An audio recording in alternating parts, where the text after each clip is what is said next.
Hello guys, welcome back to our channel Rangwaj classes. मैं हूं गुंजन और मैं आपको करवा रहा हूं इंग्लिश ग्रामर। तो देखिए, इंग्लिश ग्रामर में हमने कुछ मेजर टॉपिक्स कवर किए थे, जैसे लेटर टू एडिटर। ये सब हमने कवर कर लिया था। अगर आपने नहीं देखा है तो जाइए, डिस्क्रिप्शन बॉक्स में लिंक गिवन है, जाके देखिए। तो आज मैं आपको बताने वाला हूँ क्लास 12th का कंप्लेंट लेटर। ये हमारा आ नहीं रहा है, लेकिन कभी कभी पूछ लिया जाता है, ठीक है। वैसे इस बार तो नहीं आ रहा है। तो मैं आपको बहुत ही आसान शब्दों में बताऊंगा कंप्लेन लेटर होता क्या है, लेटर की बोलते किसको, लेटर क्यों लिखा जाता है, किस काम में आता है, कंप्लेन लेटर क्या होता है, इसके फॉर्मेट क्या है, विथ एग्जांपल, और कैसे लिखते हैं, कितने शब्दों का वो लिखना चाहिए, सब कुछ बताऊंगा, एवरीथिंग।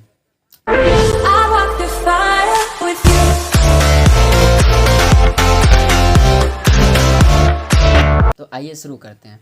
अब देखिए, letter writing is an essential skill despite the prevalence of emails and text messages, everyone has to write letters at some point. देखिए, लेटर राइटिंग जो एक एसेंशियल स्किल है, मतलब बहुत बढ़िया एक हुनर है इंसानों में जो लिखते हैं, ठीक है। अब देखिए, जैसे कि हम ईमेल्स और टेक्स्ट भेजते हैं, मैसेज भेजते हैं सभी को, उसके जगह पे आपको कुछ पॉइंट्स पे आपको लेटर लिखने चाहिए। देखिए, जैसे क्या क्या लेटर होते हैं, कंप्लेन के, जॉब एप्लीकेशन के, thank you letter, letter requesting changes और making suggestions, the list goes on and on. मतलब बहुत सारे लेटर, ये ऐसे ही लिस्ट चलता रहता है। अब देखिए, encouraging children to write letters from an early age will improve their communication. देखिए, अर्ली एज से, शुरुआती एज से ही बच्चों को लेटर राइटिंग करवाना बहुत अच्छा होता है, ये उनके लिए फ़ायदेमंद होता है। और क्या क्या इससे इम्प्रूव होता है, कम्युनिकेशन मतलब बातचीत, सोशल मतलब समाज में वो सही से व्यवहार कर पाते हैं, एंड हैंड राइटिंग भी सुधरती है उनकी, and teach them what they need to know about writing and structuring letters. और उनको आप बताइए, उनको आप सूचनाएं दीजिए कि मतलब राइटिंग क्यों ज़रूरी है और लेटर लिखना क्यों ज़रूरी है, ठीक है। तो आई होप आपको समझ में आ रहा होगा, बहुत ही आसान शब्दों में समझाऊंगा। अब देखिए, लेटर ऑफ कंप्लेंट फॉर्मेट देख लेते हैं हम इसका। तो देखिए, एड्रेस, आपको लेटर में एड्रेस गिवन होगा वो लिखना है, या फिर अगर आप एग्ज़ाम में दे रहे हैं तो आपको लिखना है एग्जामिनेशन हॉल, ठीक है जी। और उसके बाद आपको एक लाइन छोड़ के लिखना है डेट, उसके बाद फिर द मैनेजर। अब देखिए, जो कंप्लेन लेटर होता है वो कहीं मैनेजर कहीं होगा, आपने कहीं से एसी खरीद लिया, फ्रिज खरीद लिया, या कुछ चीज़ खरीद ली जो कि ख़राब हो गया, उसी के बारे में हम कंप्लेन लेटर लिखते हैं। कंप्लेन का मतलब ही होता है शिकायत, ठीक है।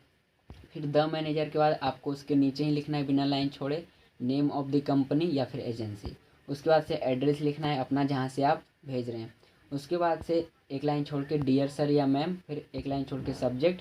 और उसके बाद से आते हैं बॉडी ऑफ लेटर में, यहाँ से बॉडी शुरू होती है। तो पैरा 1 आपको लिखना है, आपने क्या परचेज किया था, क्या खरीदा था, कब खरीदा था, कहाँ से खरीदा था, क्या खरीदा था, और उसका मॉडल और ब्रांड क्या है। टेंशन नहीं लो, अभी मैं आपको एक एग्जांपल के तौर पे बताऊंगा। बिल नंबर भी आपको लिखना है। अब बात करते हैं पैरा 2 की।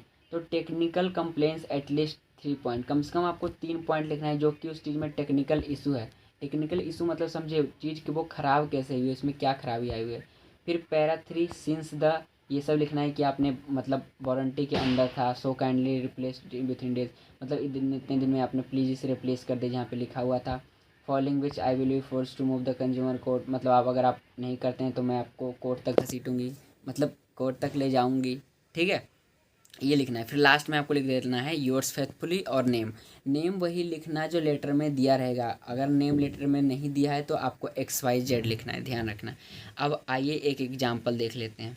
तो दोस्तों, अगर आपको वीडियो पसंद आ रही हो तो हमारे चैनल नगवाज क्लासेस को सब्सक्राइब कीजिए, नोटिफिकेशन बेल को ऑल पे प्रेस कीजिए, ताकि आगे की वीडियोज़ की नोटिफिकेशंस आप तक आती रही और आप सब मज़े से देखें। और अगर वीडियो अच्छा लग रहा हो तो दोस्तों के साथ भी शेयर कर दीजिए। अब देखिए, एक क्वेश्चन ले लेते हैं। You bought a refrigerator 2 months ago from Mohan sales Ashok Vihar Bangalore. देखिए, एड्रेस आपको दे दिया है। क्या लिखा है, आपने 2 महीने पहले एक फ्रिज खरीदा था, रेफ्रिजरेटर खरीदा था, कहाँ से, एड्रेस दे दिया आपको, मोहन सेल्स अशोक विहार बेंगलोर से। It has developed certain problems regarding it's functioning. ये अपने कुछ, इसका जो फंक्शन है, जो काम करता है, उसमें कुछ प्रॉब्लम आ गई है, ठीक है। कूलिंग हैज स्टॉप, कूलिंग करना इसने बंद कर दिया रेफ्रिजरेटर ने, and it is making a lot of noise, और बहुत ज़्यादा नॉइज करता है, बहुत ज़्यादा आवाज़ आती है इसमें से। Write a letter of complaint to the manager asking him for immediate repair और replacement of the same.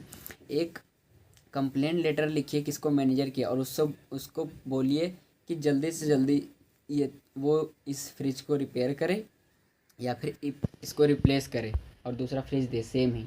You are Sachin Sasi. देखिए, अगर आप लड़का हैं तो आप सचिन अपना नाम लिखेंगे, या फिर लड़के हैं तो सासी। और आपका भी एड्रेस दिया हुआ है 61 प्रताप इनक्लेव बेंगलोर, ठीक है। आप लिखते हैं, आपको देखिए जो इसकी जो वर्ड लिमिट होती है वो 100 to 125 वर्ड्स, ठीक है। अब देखिए आंसर लिखते हैं, तो आप पहले अपना एड्रेस लिख देंगे 61 प्रताप इनक्लेव बेंगलोर, ये फिर एक लाइन छोड़ के आपको डेट लिखना है। डेट उसी दिन का होना चाहिए जिस दिन आप लेटर लिख रहे हैं, ठीक है जी। उसके बाद से द मैनेजर, फिर उसके नीचे उसका एड्रेस मोहन सेल्स अशोक विहार, ठीक है, बेंगलोर, ये। उसके बाद से आपको क्या लिखना है, आ जाइए डियर सर, सैल्यूटेशन दे दिया आपने, फिर एक लाइन छोड़ के subject complaint against a defective refrigerator. Subject क्या है आपका, आप क्यों लिख रहे हैं, तो आप एक कंप्लेन लेटर लिख रहे हैं किसके, एक डिफेक्टिव रेफ्रिजरेटर ख़राब हो गया उसके अगेंस्ट में। तो अब आइए देखते हैं, देखिए आपको फर्स्ट पैरा में आ जाना है। तो देखिए ऑन 15 अक्टूबर दिस, मतलब इस डेट को I bought a new refrigerator model, मैंने एक नया रेफ्रिजरेटर खरीदा था वर्लपूल का, और मॉडल नंबर कौन सा था, एनियो DF278 PR MZ from your showroom. आपके शोरूम से इस मॉडल नंबर का मैंने एक रेफ्रिजरेटर खरीदा था इस डेट को। आप कोई सा भी ले सकते हो, ज़रूरी नहीं है कि यही वाला मॉडल लेना है, कोई सा भी अपने हिसाब से रख देना, ठीक है। I am extremely disappointed as it stopped working after 1 month of purchase. मैं बहुत ज़्यादा इससे दुखी हुआ, मैं बहुत ज़्यादा परेशान हो गया, क्योंकि 1 महीने के बाद ही, मतलब इसको ख़रीदने के 1 महीने बाद ही इसने काम करना बंद कर दिया।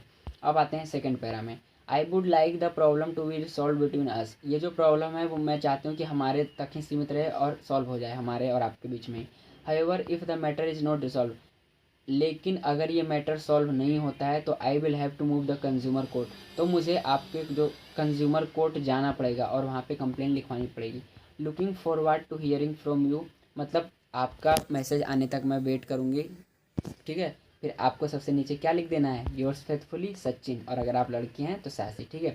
तो आई होप आपको समझ में आया होगा। अगर कुछ भी ना समझ आए तो मुझे डिस्क्रिप्शन बॉक्स में बताइए, सॉरी डिस्क्रिप्शन बॉक्स बोल रहा हूँ, कमेंट बॉक्स में बताइए, मैं आपको ज़रूर वहाँ पे क्लियर कर दूँगा, ठीक है। तो दोस्तों मिलते हैं नेक्स्ट वीडियो में, तब तक के लिए बाय बाय।